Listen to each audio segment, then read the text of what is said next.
नमस्कार, माझं नाव पल्लवी.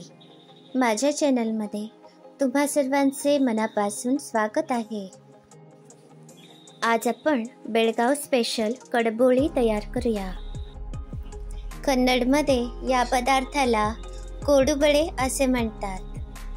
चला तर हा पदार्थ आता आपण तयार करूया. कडबोळी तयार करण्यासाठी 1 किलो तांदळाचे पीठ घेतले आहे.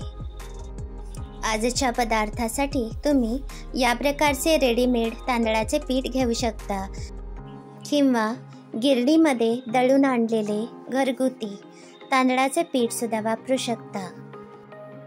सगळ्यात आधी आपण हे तांदळाचे पीठ मोजूया. हे 1 भांडे भरून तांदळाचे पीठ घेतले आहे. गॅसवर जाडबुडाची कढई ठेवली आहे. तांदळाचे पीठ जितके असेल त्याच प्रमाणात पाणी घ्यायचे आहे. हे थंड पाणी या कढईमध्ये घातले आहे. यामध्ये मी चवीप्रमाणे बारीक मीठ घालते. साधारण 3 ते 4 चमचे बारीक मीठ मी घातले आहे. मिठाचे प्रमाण आवडीप्रमाणे कमी जास्त करू शकता. 1 मोठा चमचा भरून जिरे घातले आहे. 1 मोठा चमचा हिंग पावडर घातली आहे. 1 चमचा हळद घालते. 6 चमचे तिखट घालते. तिखटाचे प्रमाण तुमच्या आवडीप्रमाणे कमी जास्त करू शकता. आता यामध्ये 4 चमचे तूप घातला आहे. तुपाऐवजी तुम्ही लोणी सुद्धा घालू शकता. गॅसवर मोठ्या आचेवर हे पाणी उकळण्यासाठी ठेवूया. आज मी कडबोळी तयार करताना हिंग पावडर घातली आहे. याऐवजी तुम्ही 1 मोठा चमचा ओवा घालू शकता.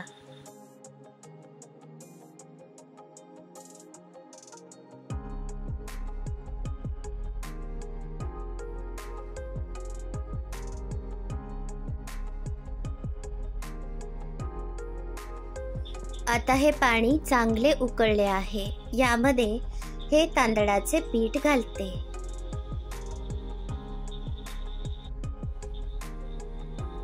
आता हे पीठ चांगले सरमिसळ करूया. गॅसवर मंद आचेवर हे पीठ मी चांगले मिसळून घेते. आपण याची उकड तयार करायची आहे. असे केल्यामुळे या कडबोळ्या चांगल्या कुरकुरीत अशा तयार होतात. या कडबोळ्या अजिबात तेलकट होत नाहीत. हे बघा, याप्रमाणे हे पीठ मी चांगले सरमिसळ करत आहे. असे चांगले सरमिसळ करून 10 मिनिटे झाकून ठेवूया.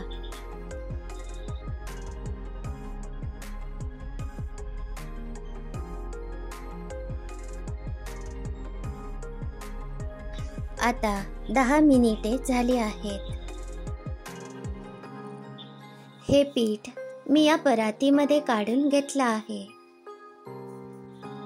यामध्ये 1 मोठा चमचा भर पांढरे तीळ घातले आहेत. 4 वाट्या गरम पाणी तयार करून घेतलं आहे. हे गरम पाणी थोडे थोडे घालून हे पीठ आपण चांगले मळूया. हे पीठ गरम असतानाच आपण असे चांगले मळायचे आहे. आवश्यकतेप्रमाणे थोडे थोडे गरम पाणी घालून आपण हे पीठ चांगले मळूया. हे बघा, आता हे पीठ मळून तयार आहे.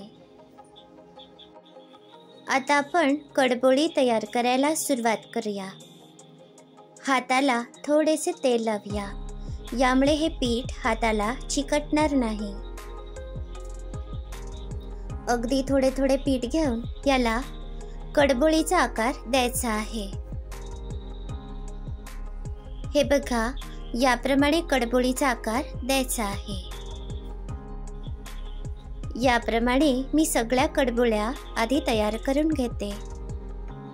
गॅसवर तेल तापायला ठेवलं आहे. तेल तापेपर्यंत हे बघा, अशा बऱ्याच कडबोळ्या मी तयार करून घेतल्या आहेत. आता तेल चांगले कडकडीत असे तापले आहे। या तयार केलेल्या कडबोळ्या आपण एक एक अशा तेलामध्ये घालूया।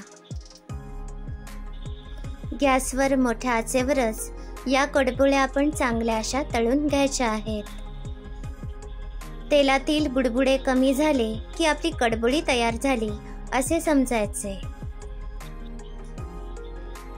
कडबोळीच्या पिठातील पाण्याचा अंश कमी झाला की तेलातील बुडबुडे कमी होतात। बुडबुडे कमी झाल्यावर आपण या कडबोळ्या काढू शकतो। या चांगल्या तळलेल्या गेल्या असतात।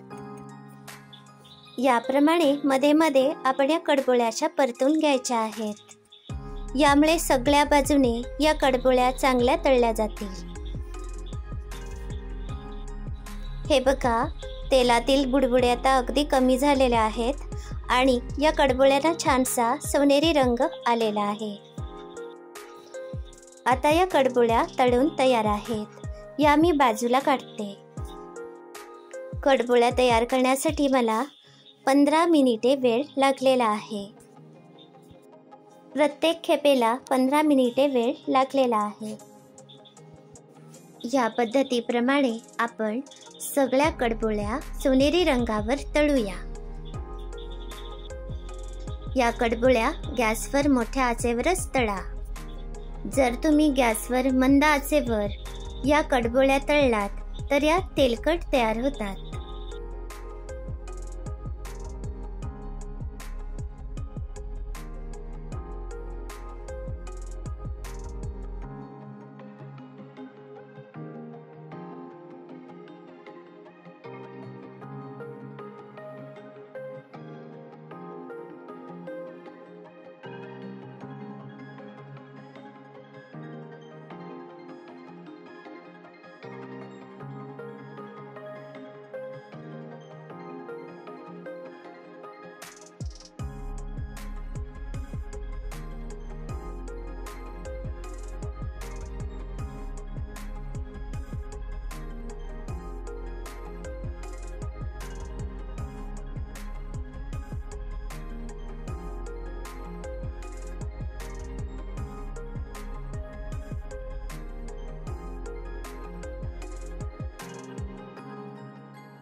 याप्रमाणे मी सगळ्या कडबोळ्या तळून घेतल्या आहेत। या कडबोळ्या गार झाल्यावर घट्ट झाकणाच्या डब्यात भरून ठेवा। हे बघा, ही कडबोळी मी तुम्हाला तुकडे करून दाखवते। हे बघा, अगदी पोकळ अशा या कडबोळ्या तयार झाल्या आहेत आणि चांगल्या कुरकुरीत अशा तयार झालेल्या आहेत। ही रेसिपी तुम्हाला कशी वाटली याचा अभिप्राय नक्की कळवा। हा पदार्थ तुमच्या घरी सुद्धा नक्की करून बघा। अशाच सहज सोप्या रेसिपी बघण्यासाठी माझ्या चॅनलला नक्की भेट द्या। याबरोबरच हे रेसिपींचे व्हिडिओ सगळ्यांना शेअर करा। धन्यवाद।